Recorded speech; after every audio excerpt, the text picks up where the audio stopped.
வந்துட்டு இன்னைக்கு ஸ்விம்மிங் பண்ண வந்திருக்கோம். உங்களுக்கு ஸ்விம்மிங் தெரியுமா? உங்களில் எத்தனை பேர் ஸ்விம்மிங் கேட்பீங்க? ஸ்விம்மிங்ல எத்தனையோ வகைகள் இருக்கு. அது ஒரு முக்கியமான லைஃப் சேவிங் ஸ்கில். அது நமக்கு மட்டும் இல்லை, மற்றவங்களுக்கும் உதவி செய்யறதுக்கு ரொம்ப முக்கியமா இருக்கு. ஸ்விம்மிங்ல நமக்கு முக்கியமா தெரிய வேண்டியது 2 விஷயங்கள். ஒன்று மூச்சு கண்ட்ரோல் பண்றது, 2வது கை காலை யூஸ் பண்றது. ரொம்ப முக்கியமானது என்னன்னா, நமக்கு நீச்சல் அடிக்கிறதுல இன்னொரு முக்கியமான விஷயம்னா தண்ணிக்குள்ள மூழ்காம நம்ம உடம்ப மிதக்க வைக்கிறது தான். நீச்சலே அடிக்க தெரியலனாலும் தண்ணியில மிதந்தோம்னா கூட நம்மளால தப்பிக்க முடியும். இப்படி நம்மளால எவ்வளவு நேரம் மிதக்க முடியும்? நம்ம உடம்பு டயர்டாக வரைக்கும் எவ்வளோ நேரம்னாலும் நம்மளால மிதக்க முடியும். நீங்க சொல்றதை பார்த்தா மிதக்கிறது ரொம்ப ஈஸியா செய்யலான்னு மாதிரி தோணுது. ஆமா, ஈஸி தான். தண்ணி மேல மிதக்கிற மாதிரி தண்ணி மேல நடக்க முடியுமா? கஷ்டம்தான். இது வரைக்கும் நான் ட்ரை பண்ணதில்லை. நம்ம பைபிள்லயும் 2 பேர் தண்ணி மேல நடந்திருக்காங்க. உங்களுக்கு அதை பத்தி தெரியுமா? அப்படியா? எனக்கு தெரியாது. இன்னைக்கு பார்த்து நம்ம யார் தண்ணி மேல நடந்தான்னு பார்க்கலாம். கதையை கேட்டு நீங்க யாரும் தண்ணி மேல நடக்கிறேன்னு ட்ரை பண்ணிடாதீங்க. மனுஷங்கள நமக்கு கஷ்டம் தான் நினைக்கிறேன். ஓகே, நாங்க நீச்சல் கல்வி பண்றோம். பாய். இயேசு கிறிஸ்து நாமத்தினாலே உங்கள் அனைவருக்கும் என் வாழ்த்துக்களை தெரிவித்துக் கொள்கிறேன். இசிறர் உணர் பள்ளி பாடத்தை படிக்க வந்திருக்கவங்க எல்லோரையும் நான் அன்போட வரவேற்றுக் கொள்கிறேன். இந்த வாரம் நம்ம 7வது பாடத்தை படிக்க போகிறோம். பாடத்துக்குள்ளே போகிறது முன்னாடி ஜெபம் செய்வோம். அன்புள்ள பரம்பிதாவே, இந்த வார பாடம் படிக்கும்போது எங்க கூட இருங்க. இந்த பாடம் எங்கள் வாழ்க்கை இருக்கிறதுக்கு உதவி செய்யுங்க. பார்க்குற கேட்குற எல்லாரும் ஆசீர்வதிங்க. இயேசுவை ஜெபிக்கிறோம். ஜெயன் பரம் தகப்பனே, ஆமேன்.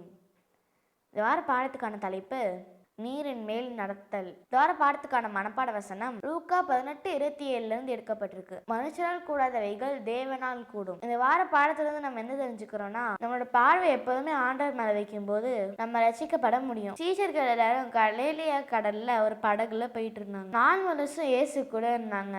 அவங்க செஞ்ச அற்புதத்தை எல்லாத்தையும் பார்த்தாங்க. 5 அப்பமும் 2 மீன் வச்சு 5000 மக்களுக்கு மேல வச்ச சாப்பாடு செஞ்சு கொடுத்தாரு.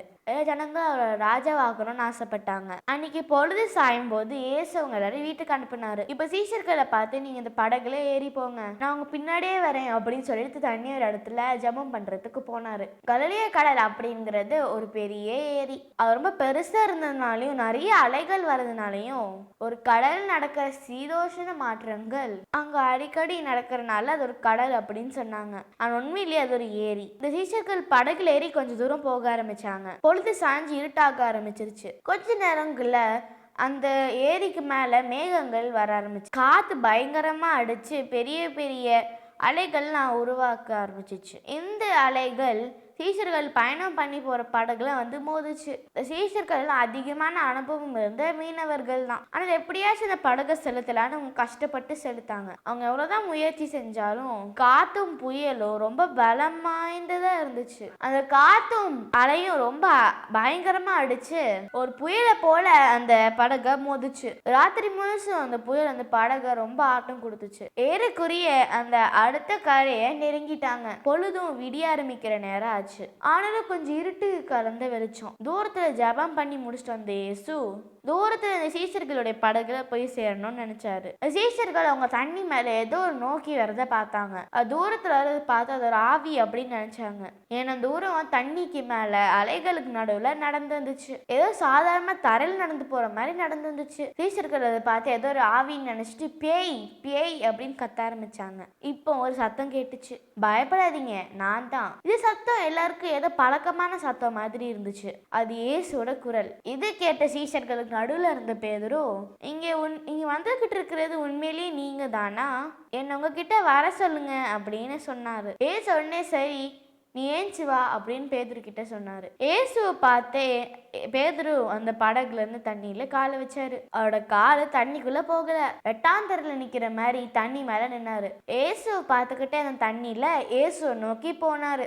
ஒரு சில அடிகள் எடுத்து கொஞ்ச தூரம் நடந்து போனப்போ அவரோட பார்வை ஏசு மேல இருந்து திருப்பி அந்த படகு அந்த சீஷர்களை பார்த்து திரும்பினாரு. ஒருவேளை நான் எப்படி இந்த தண்ணி மேல நடந்து போறேன்னு பாக்குறீங்களா அப்படின்னு சொல்றதுக்காக கூப்பிட்டுருக்கலாம். ஒருவேளை எப்படி நான் தண்ணி மேல நடக்கிறேன்னு பாத்தியா, உன்னால் நம்ப முடியுதா அப்படின்னு ஒரு எண்ணத்தோட சீஷர்கள் கிட்ட கேட்கறதுக்கு திரும்பி இருக்கலாம். அவரோட பார்வை ஏசு கிட்ட நகர்ந்த உடனே அவரோட பார்வை சுத்தி அடிச்சிட்டு இருந்த அலைகள் மேல பட்டுச்சு. அந்த பயங்கரமான காத்தையும் அலையையும் பார்த்த பேதுரு பயத்தால நெரிச்சு மூழ்க ஆரம்பிச்சாரு. அந்த நிமிஷமே பேதுரோட தைரியம் எல்லாம் போயிருச்சு. பேதுரு உடனே கத்த ஆரம்பிச்சாரு, ஆண்டவரே என்னை காப்பாத்துங்க. பேதுரு அந்த தண்ணிக்குள்ள மூழ்க ஆரம்பிச்ச உடனே ஆண்டவருடைய கையை நீட்டி பேதுருவை பிடிச்சாரு. மெதுவா அந்த தண்ணிக்கு மேல அவர் தூக்கி நிறுத்தினாரு. ஏசு பேதுருவை பார்த்து நீ ஏன் சந்தேகப்பட்ட அப்படின்னு கேட்டாரு. ஏசு உண்மையிலே என்ன காரியத்தை நினைவுபடுத்தினாருன்னா, நீ ஏன் என் மேல இருந்து பார்வை எடுத்த அப்படின்னு கேட்கறது தான். பேதுரு ஒவ்வொரு நிமிஷமும் தண்ணி மேல் நடந்து வரும்போது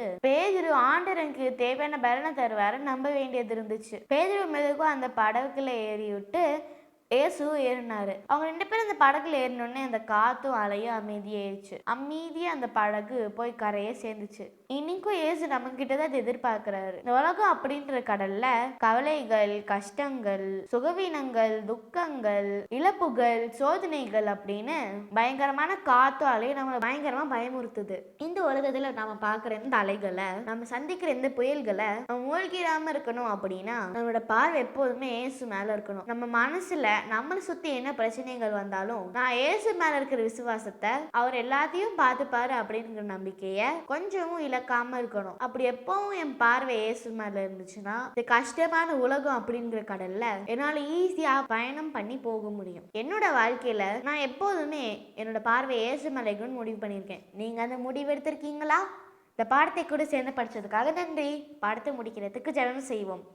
அன்புள்ள பரம்பிதாவே, இந்த வார பாட படிக்கும்போது எங்க கூட இருந்ததுக்காக நன்றி. நாங்கள் எப்போதுமே எங்களுடைய பார்வைகளை உங்கள் மேலே வைக்கிறதுக்கு உதவி செய்யுங்க.